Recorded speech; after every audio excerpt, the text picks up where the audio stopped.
Inside this edition of Bills, I'm offering up a double addendum, revisiting segments from last week about two super crazy, totally important, game-changing, season outlook-altering players about whom it warms my soul to say will have a role to play for the Bills. Kincaid and Milano make me a sing-a-song-o, the Bills.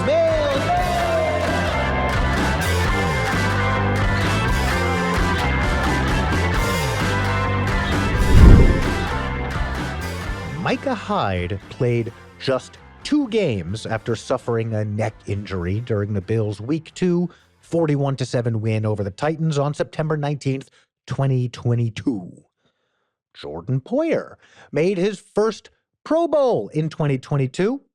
Poyer was a first-team All-Pro in 2021, but curiously was not selected to the Pro Bowl team that same year, despite missing 4 games due to a sprained foot in Week 2, rib injuries in Week 4, a torn meniscus in Week 15, and a concussion in the season's infamous 13 seconds finale. Tre'Davious White returned from the torn ACL he suffered during the Bills' 31-6 Thanksgiving Day, November 25th, 2021, 31-6 win over the Saints during their 2022 season. Week 11 matchup with the Lions, a 28-25 Buffalo win en route to a total of 308 snaps for the season, i.e., not very many snaps. And Von Miller, who signed a 6-year, $120 million contract, $51 million of which was guaranteed with the Bills during the 2022 offseason, had accumulated 8 sacks through his first 10 games. Perhaps none more noteworthy than his fourth-quarter sack of Patrick Mahomes on a 3rd and 6 during the Bills' 24-20 Week 6 win over the Chiefs in 2022. Suffered a torn ACL Thanksgiving 2022. In spite of the significant time missed by critical players in 2022, players who most NFL fans and all Bills fans know were of game-changing caliber, the 2022 Buffalo Bills ranked 2nd in total defense. And the sole first-team All-Pro player on the 2022 Bills team on either side of the ball was Matt Milano. This edition of Bills is an addendum to last week's edition of Bills, in which I outlined just how and why I think Matt Milano's full and healthy return is so crucial, yet somehow almost entirely overlooked, to the Bills' defensive success in this upcoming 2025-26 season. So, I'm double dipping. And I'm double dipping because I'm a big Matt Milano fan. But, of course, despite having just mentioned all of the injuries the Bills' defense suffered in 2022, and then introduced Milano as the team's sole first-team All-Pro that season, I'm aware that I'm setting up a scenario that isn't all that likely. That scenario is one in which a single player, Matt Milano, makes an outsized difference. For me to submit into evidence that a single player, even one I like as much as Matt Milano, is the sole reason that any defense, but particularly a really banged-up defense like the Bills' 2022 defense, succeeded would be an act of malpractice. And I'm a self-licensed football therapist. My professional standing with the Board of Football Therapists is already plenty tenuous. And what's more, as I rewatched various defensive highlights and re-reviewed some historical All-22 tape, some other Buffalo Bills defensive player popped up time and time again, a player who I have not yet mentioned throughout the first 3.5 minutes of this edition of Bills, but a player who seems much maligned by the Bills' punditry on the whole, and that player is Tremaine Edmunds. I'm not going to dedicate a lot of time or words to defending a current Chicago Bear, but I will invoke a segment from an episode of Locked On Bills with Joe Marino from 2022, during which Joe was joined by Bruce Nolan. Link in the show notes. And they spoke to the efficacy of Edmonds and Milano playing as a duo. Quoting Joe Marino, Dan Carlin, block quote, voice activate quote. Their eye discipline in coverage is really good. They're doing some great matchup stuff. They're taking throws off the menu. They're forcing throws to different areas of the field that are harder to complete passes. I think they're a big reason why this pass defense has been good. End quote. In the absence of a draft selection of any linebacker in this past 2025 NFL draft, if that's any indication, and if the absence of a free agent signing of any linebacker is any indication, Brandon Beane, Sean McDermott, and Bobby Babich have confidence that the pairing of Milano and Bernard can be similarly effective in 2025 as the pairing of Milano and Edmonds was in 2022, specifically with regards to the shutting of easy pass windows in the short and intermediate, the very windows that were so frequently open on third and medium and third and long in 2024. On Bruce Nolan's recent episode entitled Softened Edges, link in the show notes, he points to the 2024 Bills' deficiency in getting off the field on third and long as the catalyst for the 2025 draft, manifesting how it manifested, specifically with the selections of Hairston, Sanders, and Jackson, who all can be profiled as the types of players who can help the Bills' defense on third and medium and third and long. Paraphrasing and poorly imitating Bruce, Hairston can lock up a receiver. Sanders can rush the quarterback. Jackson can collapse the pocket. I think it's important to add on top of Bruce's assertion that there appears to be a belief within the organization that the pairing of Milano and Bernard can also contribute to a defensive improvement on third down, just the way the organization witnessed the pairing of Milano and Edmonds do just that very thing back in the day. Matt Milano fractured a right tibia that awful and fateful day, October 8th, 2023, on Tottenham's field. And that's an injury that takes 4 to 6 months to heal. But at least insofar as the Bills team indicated to the public, there was no soft tissue damage, meaning neither ligaments nor tendons affected by the fracture, and so it's perfectly reasonable to believe that the injury itself did not negatively impact Milano's long-term ability to fire off the leg, linearly or laterally, once the bone healed. And while Milano is, as they say, on the wrong side of 30, he's not on the wrong side of 30 by much. Milano turns 31 this July. What's more, as a result of tearing his bicep during training camp prior to the 2024-25 season, Milano's only logged 183 snaps in the past 577 days as of the recording of this podcast on May 7th, 2025. That's roughly 2.5 games worth of snaps.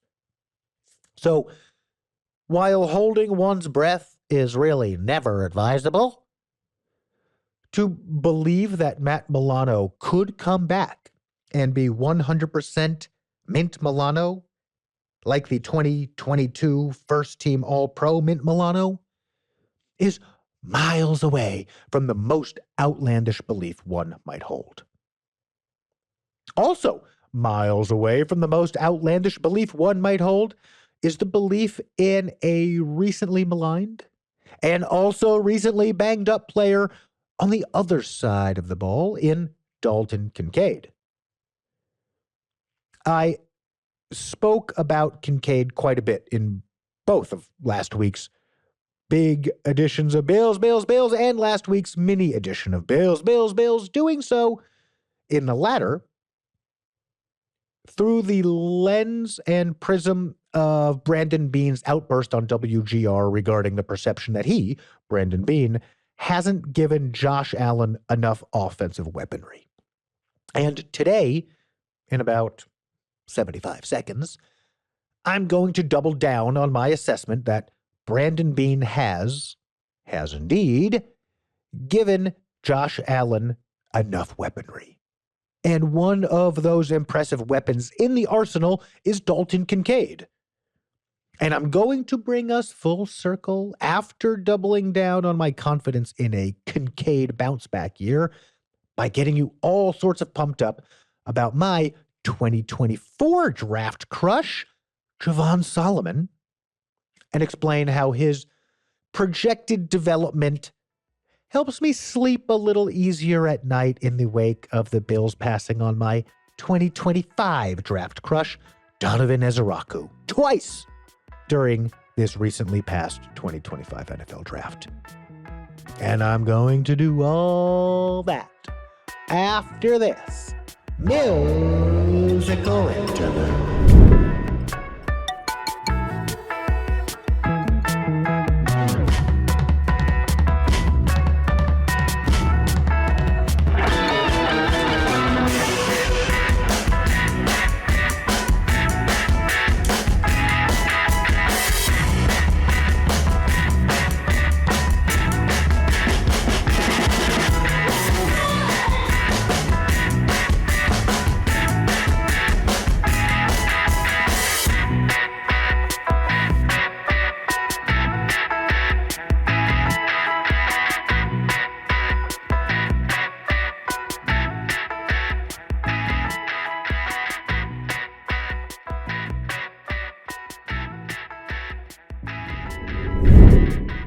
Last week, I twice spoke to how Dalton Kincaid remains, despite a challenging 2024 season, a seriously potent pass-catching weapon.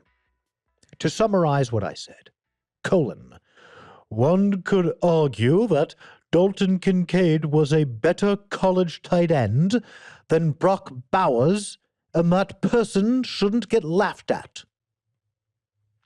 I often invoke that phrase, person X can offer opinion Y and not get laughed at. Bruce Nolan's notion of softened edges. Link in the show notes. I've gone back and watched some more tape on the two of them, Kincaid and Bowers, and I wholeheartedly stand by the conviction that anyone who preferred Kincaid as a prospect over Bowers, and not too many did, if I'm being honest, shouldn't get laughed at.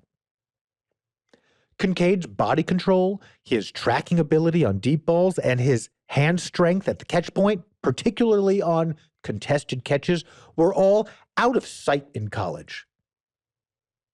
And reinvestigating since last week's editions of Bills, I am reaffirmed in my understanding of why Beane traded up to get Dalton Kincaid with the 25th pick in the 2023 NFL Draft.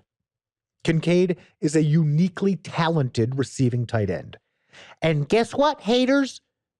Dalton Kincaid's talent didn't suddenly disappear during the summer of 2024.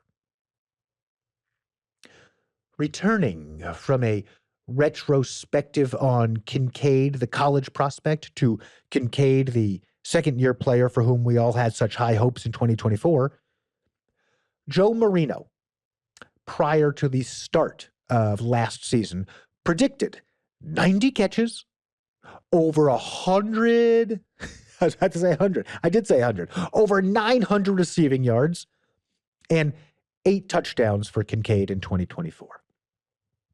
Obviously, that sort of production did not manifest, but the lack of production in 2024 by no means erases high expectations for Kincaid in 2025. Bruce Nolan has repeatedly reminded us, listeners and readers, that player development is not a straight line, and I trust Bruce Nolan. We, as Bills fans, be we skeptical or hopeful ones, can and ought to leave lots and lots of space for Dalton Kincaid to have a marvelously productive 2025-26 season.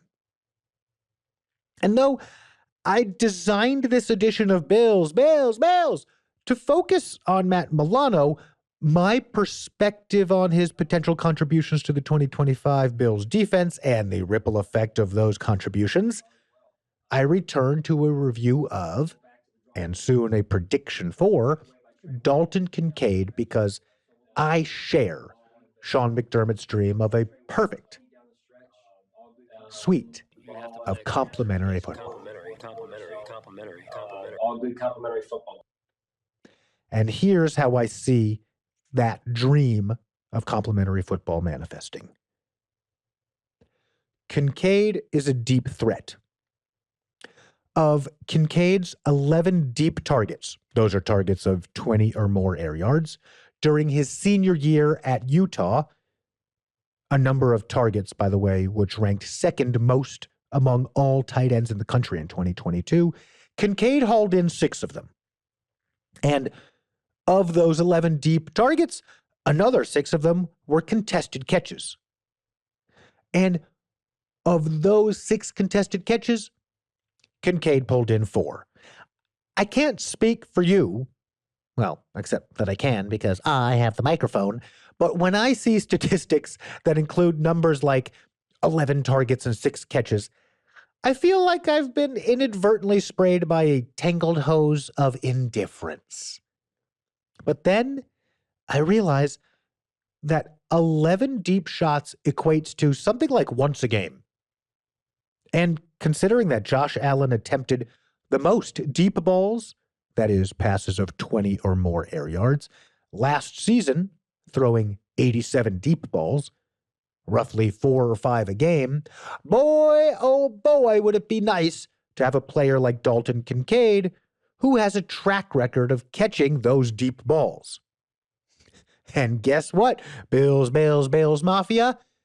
Everything I'm telling you about Kincaid's prowess as a deep ball receiver means that we do, in fact, have a player who can run deep routes, get open on deep routes, and go up and win contested catches on deep routes, and that player is Dalton Kincaid. That's why I predict that Dalton Kincaid will be targeted 102 times. That's 6 times a game. Half a target fewer than last year, actually, so pretty reasonable. And will haul in 74 receptions, which represents a high but also reasonable 73% catch percentage, for 814 yards, a number of yards that represents 11 yards per reception, which is both in line with Kincaid's professional and college averages and resembles averages put up by the likes of Sam Laporta and Trey McBride, while not quite reaching George Kittle territory. Kittle put up a ridiculous 14.2 yards per reception in 2024, more than any other tight end by almost 2 yards a catch. I'm going to abstain from predicting a touchdown total for Kincaid in 2025 because the red zone is a statistical jungle and really is its own little game within a game. I also lose integrity points if I espouse Kincaid's deep threat prowess and simultaneously profile him as a weapon from the 6-yard line. Know what I'm saying? But pending any offseason peculiarities, injuries, DUIs, etc., put me down for predicting that Dalton Kincaid will catch 74 passes for 814 yards on 102 targets in the 2025-26 season. And with my prediction of Kincaid's improved production year over year, may I introduce my prediction that Javon Solomon will play a significant role in the Bills' 2025-26 defense. I'm not going to predict numbers for Solomon. I'm confident, not masochistic. But as a byproduct of my soft fixation on complimentary football, I project Javon Solomon's production to correspond with Kincaid's. Bigger plays made with greater frequency in the passing game will promote more points put on the board, which in turn will prompt opposing offenses to throw the ball more and to seek out big plays of their own as they try to keep up on the scoreboard. And as opposing offenses try to keep up and bump their heads into a secondary that we can confidently predict will be better next year than it was last year, they'll find themselves in a substantial number of third and longs. As Bruce Nolan cited on his Softened Edges edition of the Bruce Exclusive, link in the show notes, the 2024 Bills defense forced opposing offenses into the fourth longest average third down in the league. Allow me to repeat that. The 2024 Bills defense forced opposing offenses into the fourth longest average third down in the league. Even if the 2025 Bills defense only replicated that metric, then I'd have confidence that Javon Solomon would have a significant role to play in his sophomore season. But since I think that the offense will be more efficient, specifically with regards to the deep passing game, most specifically, that deep passing game that sees Dalton Kincaid making catches down the field, I can't help but envision a 2025 Bills defense that puts opponents in even shittier positions vis-a-vis the line to gain on third down. Javon Solomon had a 16.7% true pass win percentage. Oh, she's stuck, my friend. If you could just slide her up. Ah, there she moved. If you can slide her down. Yeah, perfect. Awesome. Thank you.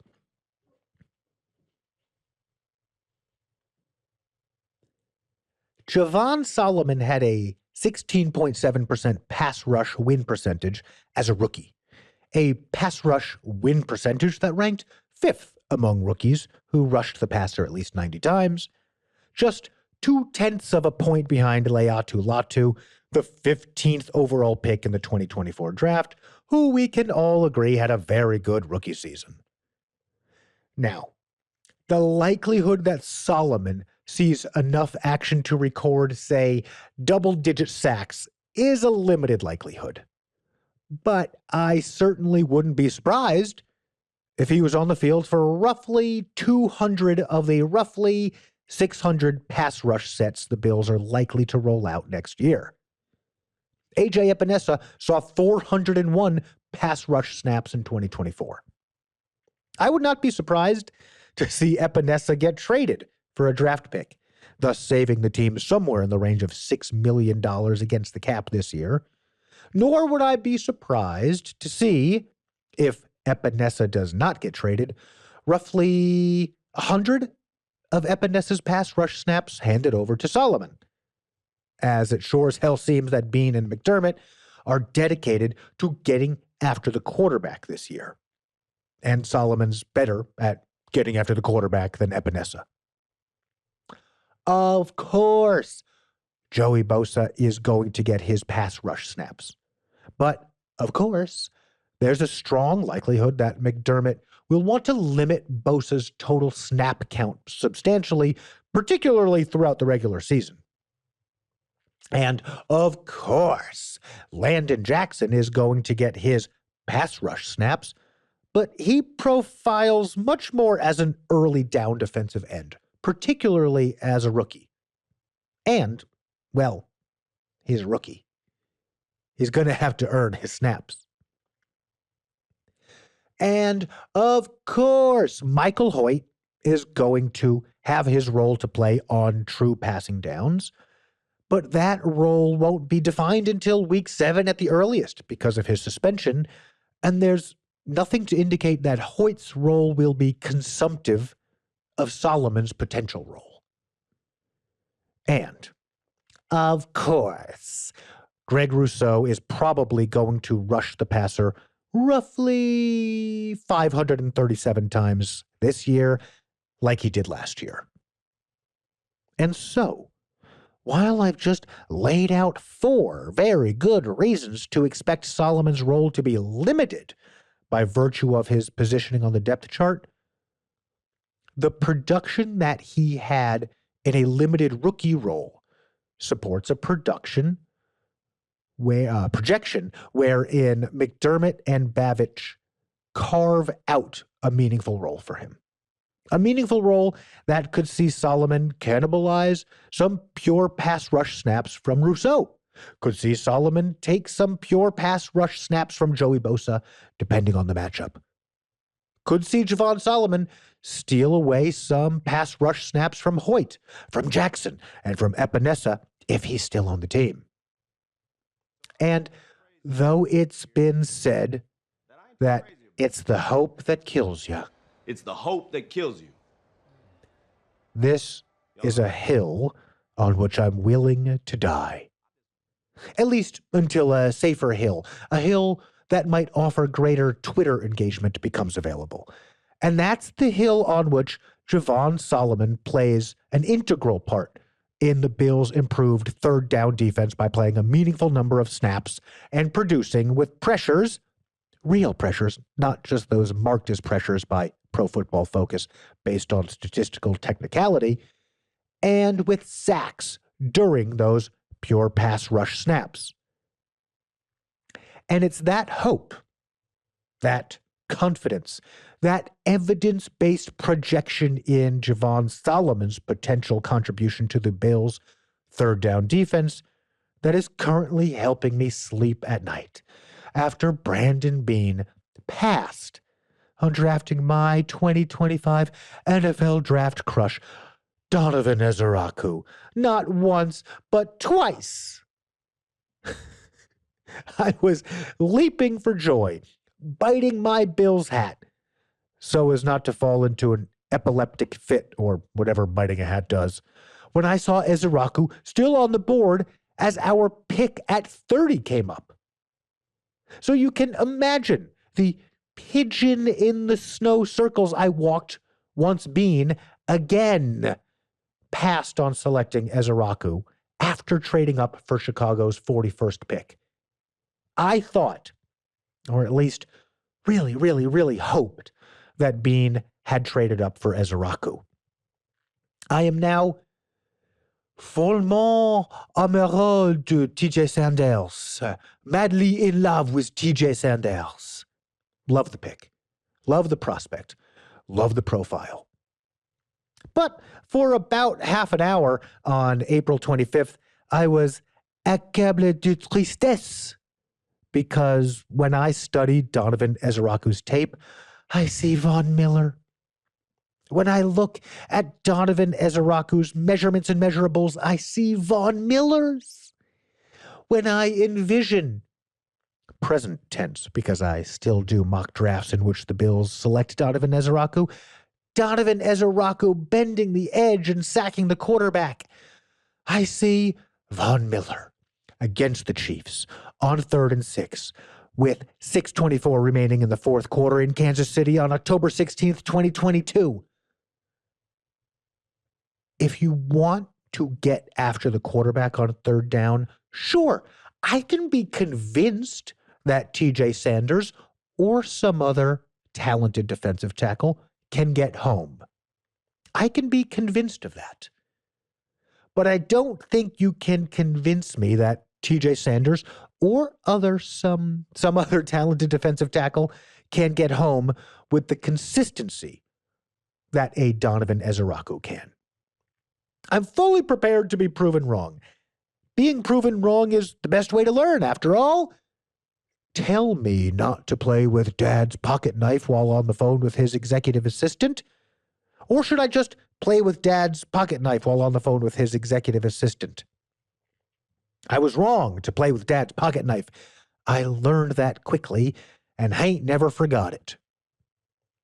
But again, I hope and am reasonably confident and think I've unearthed enough evidence to support a prediction that Javon Solomon could do enough of what I imagine Donovan Ezeraku would have done for this team this year, that I can sleep okay at night. And heck, we're about to score so many points once Dalton Kincaid makes his detractors eat crow. And double heck, Matt Milano is going to be 100% Mint Milano again. So I say that our 13-4, a play away from the Super Bowl 2024-25 season, was but a warm-up for what is shaping up to be one hell of a special 2025-26 campaign for our Buffalo Bills. And so, I say, if you see me on the street wearing a Bills hat, because I'm always wearing a Bills hat, raise a fist in the air and say, "Go Bills!" And I will return the kind greeting by raising a fist of mine very own in the air and saying, "Go Bills! Go Bills! Go Bills!"